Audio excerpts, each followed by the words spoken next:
Hi, I'm Ronald, and this is where I grew up. We were poor, even poor people called us poor. I was one of the 11 children. We would sleep on a hard, muddy floor among the bags. Our roof had holes, and when it would rain, water would fall, and when it was pouring, we couldn't sleep. We could all stand against the wall and waiting for the morning to come. And by the time the morning came, we would be very exhausted. All of our school clothes would be wet from the rain, and these are clothes that were old, used, and worn. I tried to wring them out before taking a long walk to school, but that often made us late for school. Whenever we got late to school, teachers would give us cane. The other children would laugh at us because we were poor. We had old clothes that were wet most of the time. Life was miserable. Eventually became so poor in that our parents were unable to pay for our school fees, and one day we were told that we were no longer allowed to go to school. This was horrible because education was the only hope that we had. We thought that we could go through education in order to transform our lives and the life of our people, but that felt like a chance that had been already erased. We knew the fact that our parents could not afford, yet we wanted to study. It was painful. And the day before we couldn't go back to school, I decided to stay at school, trying to copy down as many notes as I could before I was told to leave. The teacher saw me, asked me why I had decided to stay behind, and I told him that I want to learn. I want school, I love school, and I want to learn as much as I could before I leave. He took pity on me, and he said whatever he could say, and he told me to come back the next day. And this is because he saw the passion and determination in my eyes and the willingness and desire to learn. I'm so grateful that he did this for me. So I stayed in school and I did the absolute best that I could. But this was the opportunity just to learn, nothing more. So we couldn't afford to pay for the nice school lunches that the other children enjoyed. I would go hungry throughout. Sometimes my grandmother could wrap leftover potato in a banana leaf for me. So whenever they all lined up in a lunch hall dinner, I would go and sit alone and eat my leftover potato. Children were cruel to me because I was poor. I never had friends. One day a girl came over to me while I was eating my potato. She laughed at me and called me a failure, a poor failure. And this was not the first time tormenting me. But this time round, I decided to speak up for myself. And I told her that one day I will be somebody and I will achieve whatever thing I want to achieve in life. She just laughed, and then I told her that she was mean, and that made her cry.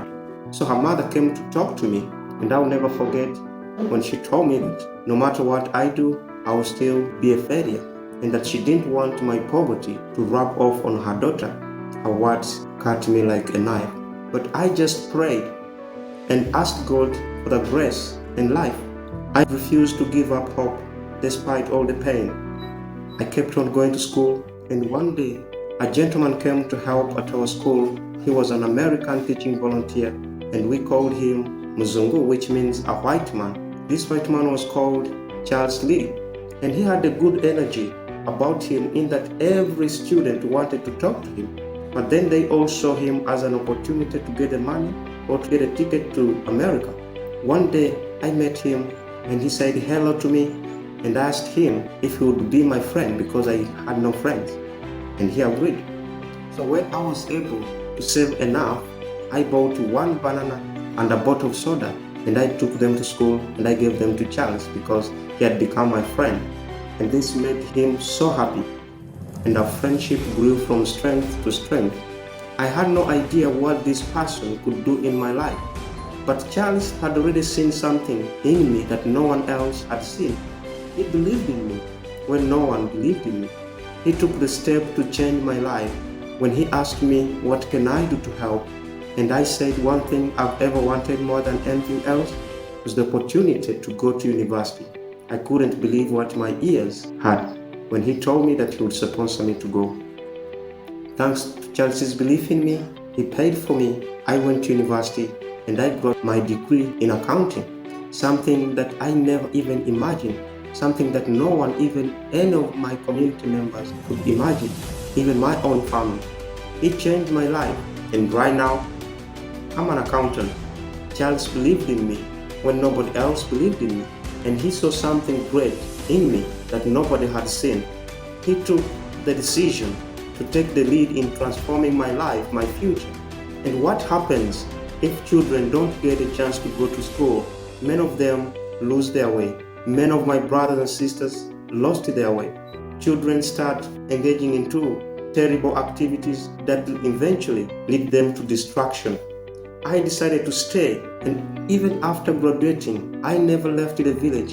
And I still see the wounds, I still see the children who are suffering, the children who are desperate in need of our help, but no one supported them, no one believed in them and paid their school fees. And this is the reason why I set up the Ronlilley Foundation, to be able to sponsor the underprivileged children who are just like I was, desperately in need. And through education, I've been able personally to carve out a career for myself, and my life is okay. I'm very okay. I can manage to sustain myself. I can pay my bills. I can eat what I want to eat. And through the Ronlilley Foundation, we have been able to support over 270 children to go to school, and most importantly, to stay in school so that they can transform their lives and achieve their dreams.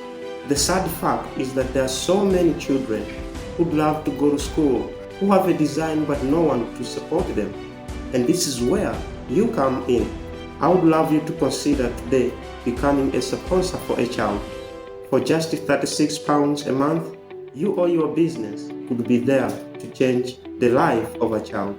You will have an opportunity to see this child, to speak to this child every month via a Zoom call, and to witness the difference that your donations are making.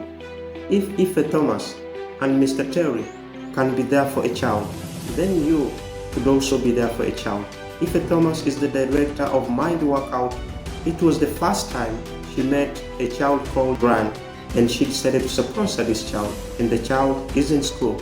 Let's be part of this story. Let's be part of this children's story.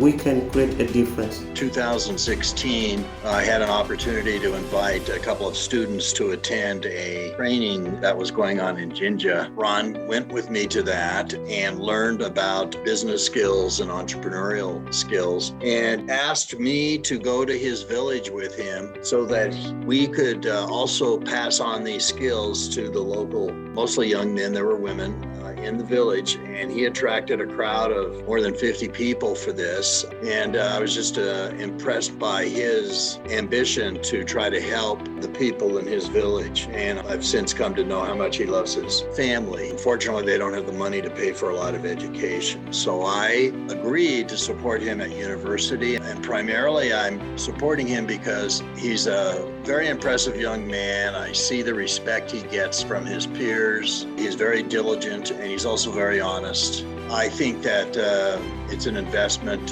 for the future of the country in some ways. He's going to have bumps in the road, but I think he's got a good chance to find a niche and do very well. Just like Charles was there for me, you too could be there for a child. All I would love you to do is hit the link below and change the life of a child. Thank you so much for listening. For God and my country.